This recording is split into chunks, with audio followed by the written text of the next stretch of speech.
உலகெங்கும் உள்ள ஜெயா டிவி நேயர்களுக்கு காலை வணக்கம். நம்ம இன்னைக்கு பார்த்துக்கிட்டு இருக்கிறது பாரம்பரிய வைத்தியம். பாரம்பரிய வைத்தியத்தில் அடிபட்ட காயத்துக்கு அடிபட்டுருதுன்னா இன்னைக்கு இருசக்கர வாகனத்தில் போகும்போது தெரியாமல் விழுந்துடுறாங்க. அடிபட்டு அந்த கம்பி வெட்டிரும், இல்லைன்னா கல் வெட்டிரும், விழுந்த இடத்துல இருந்து எதையாவது பீங்கான் வெட்டிரும். அப்போ ரொம்ப வேதனையாகும். நாங்கள் இருக்கிற இடத்துலலாம் அதிக அளவு மருத்துவமனை இல்லை. அதனால் கண்டிப்பாக கை மருத்துவம் செஞ்சே ஆகணும். பெருந்தும்பை, சின்ன வெங்காயம், கண்டத்திப்பிலி, சாமந்திப்பூ,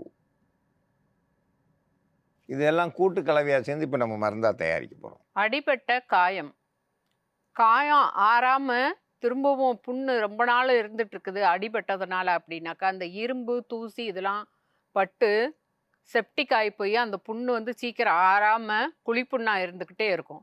அந்த புண்ணு அடிபட்டது எந்த இடத்துல பட்டதுனாலும் ஆறுறதுக்கான மருந்து தயாரிக்கும் முறையை பற்றி பார்க்கலாம். பெருந்தும்பை இலை புண்ணை நல்லா சீக்கிரமாக கிருமிகளை கொண்டுட்டு சீக்கிரமாக ஆற்றக்கூடிய தன்மை இந்த பெருந்தும்பைக்கு இருக்குது.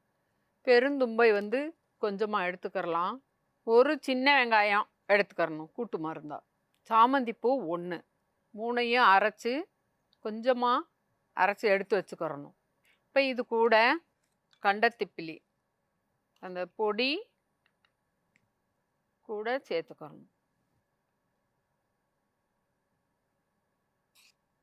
இப்போ இந்த மருந்தை நல்லா காலை சுத்தம் பண்ணிவிட்டு வெந்நீரில் சுத்தம் பண்ணி பஞ்சு வச்சு தொடச்சிட்டு இந்த மருந்தை வச்சு அதுக்கு மேலே பஞ்சை வச்சுட்டு ஒரு காட்டன் துணியை வச்சு பகலில் கட்டி விட்டுருங்க.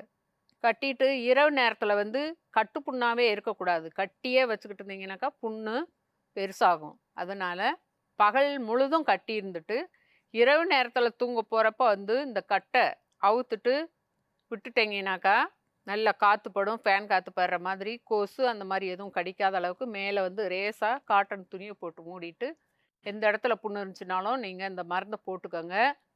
உங்களுக்கு அடிபட்ட காயம் புண்ணு குழிப்புண்ணு வருடக்கணக்கில் இருக்கிறது சீக்கிரமாக ஆறிடும். அடிபட்ட காயத்துக்கு பெருந்தும்பை, கண்டத்திப்பிலி, சின்ன வெங்காயம், சாமந்திப்பூ இது எல்லாத்தையும் ஒன்றா அரைச்சி எடுத்த மருந்து. இந்த மருந்து அந்த அடிபட்ட காயத்து மேலே போட்டோம்னா அது எப்படியாப்பட்ட காயமாக இருந்தாலும் ஆற ஆரம்பிச்சிடும். அடிப்பட்ட காயத்துக்கு இது ஒரு சிறந்த மருந்து. இந்த மருந்தை பயன்படுத்தி பயன்பெற வேண்டும் என்று கேட்டுக்கொள்கிறேன்.